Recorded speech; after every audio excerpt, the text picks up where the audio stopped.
काल को जीतने वाले और सभी अमंगल को मंगल करने वाले काल भैरव बाबा की अपनी एक शक्ति है। भैरव बाबा का संबंध जहाँ भगवान शंकर से है, वहाँ माता पार्वती से भी है। भैरव बाबा की आराधना के बिना देवी की स्तुति, आराधना और भक्ति पूरी नहीं होती है। सभी देवी भक्त जब देवी माँ के दर्शन कर लेते हैं तो भैरव बाबा के भी दर्शन करते हैं। देवी भगवती कहती हैं कि भैरव मुझसे अलग नहीं हैं, भैरव मेरे ही अंश हैं। और यही बात भगवान शंकर भी कहते हैं कि भैरव मेरे अंश हैं, मेरे अवतार हैं, मेरे रुद्रावतार हैं।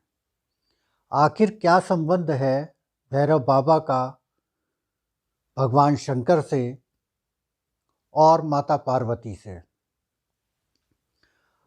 अंधकासुर असुर के वध के दौरान भगवान शंकर जी के रुधिर से काल भैरव जी का उद्भव हुआ, जन्म हुआ। अंधकासुर से भगवान शंकर का युद्ध लंबा चला और ऐसा कहा भी जाता है कि भगवान शंकर ने क्रोध में आकर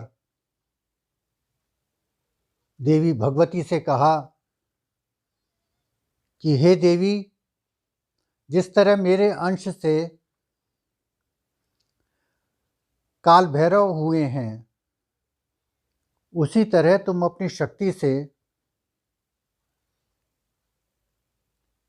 भैरवी को उत्पन्न करो। और ऐसी कथा आती है, ऐसा वर्णित है कि देवी भगवती ने अपनी शक्ति से भैरवी को उत्पन्न किया। ये काल भैरव या भैरवी,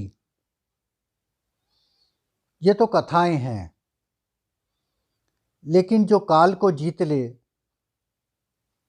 वो काल भैरव हैं। जो अशुभ को शुभ कर दें वो काल भैरव हैं।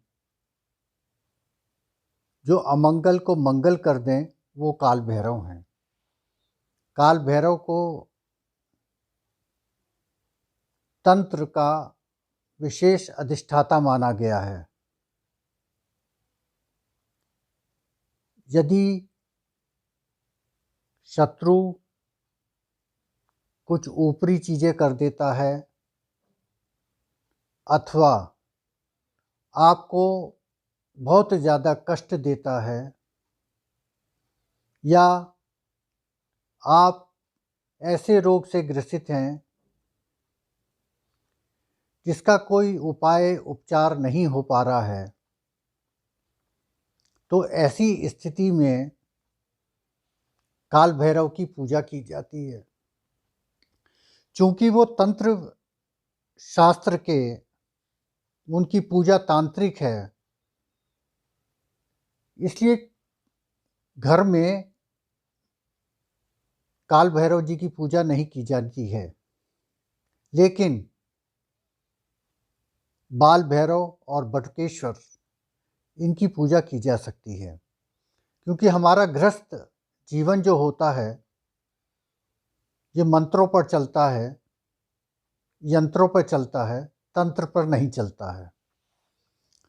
घर का हर एक प्राणी, परिवार का सदस्य, उसके साथ शुभ ही शुभ हो, वो ना बुरा करे और ना उसके साथ बुरा हो, यही मंगल कामना हम अपने पूजा स्थल पर करते हैं।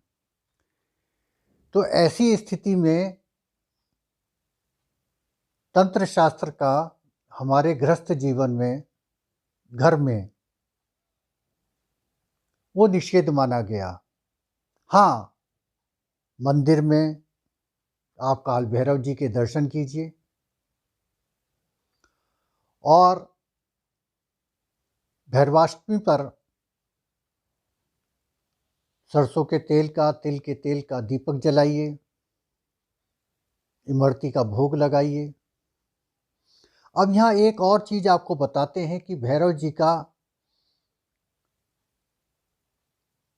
कुत्ते से क्या संबंध है।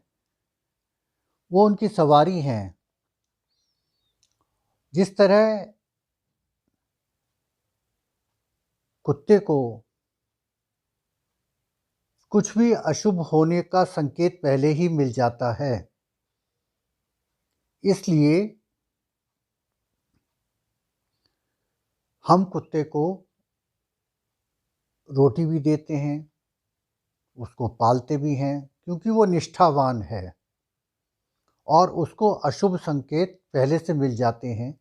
वो हमारी रक्षा करता है, इसलिए रोटी हम उनको देते भी हैं, ख़ास तौर से स्ट्रीट डॉग्स को और जो काले रंग का कुत्ता होता है उसको। भैरव जी की आराधना में कुत्ते का इसलिए विशेष महत्व है। शनिवार को भैरवाष्टमी है, इसलिए कुत्ते को अवश्य रोटी दें। एक बात और भी आपको बता देते हैं कि भैरव जी की आराधना भगवान शिव और दुर्गा जी की आराधना के बिना पूरी नहीं होती है। इसलिए जो भी आपका मन करे, श्रद्धा करे, आप भगवान शंकर जी की भी पूजा कीजिए और दुर्गा जी की भी पूजा कीजिए। अर्गला स्तोत्र पढ़ लें तो बहुत ही अच्छी बात है। अर्गला स्तोत्र पढ़ें और भैरव जी की आराधना करें। भैरव बाबा आपका कल्याण करें। केवल 3 ही देव हैं जिनको सभी शक्तियाँ प्राप्त हैं। एक गुरु हनुमान जी, दूसरे काल भैरव जी और तीसरे शनिदेव महाराज। इन सबको सभी शक्तियाँ प्राप्त हैं। ये सभी शक्तियाँ मिलकर आपके घर में मंगल करें। इन्हीं शुभकामनाओं के साथ मैं सूर्यकांत द्विवेदी अपनी वाणी को विराम देता हूँ। बहुत बहुत नमस्कार, प्रणाम।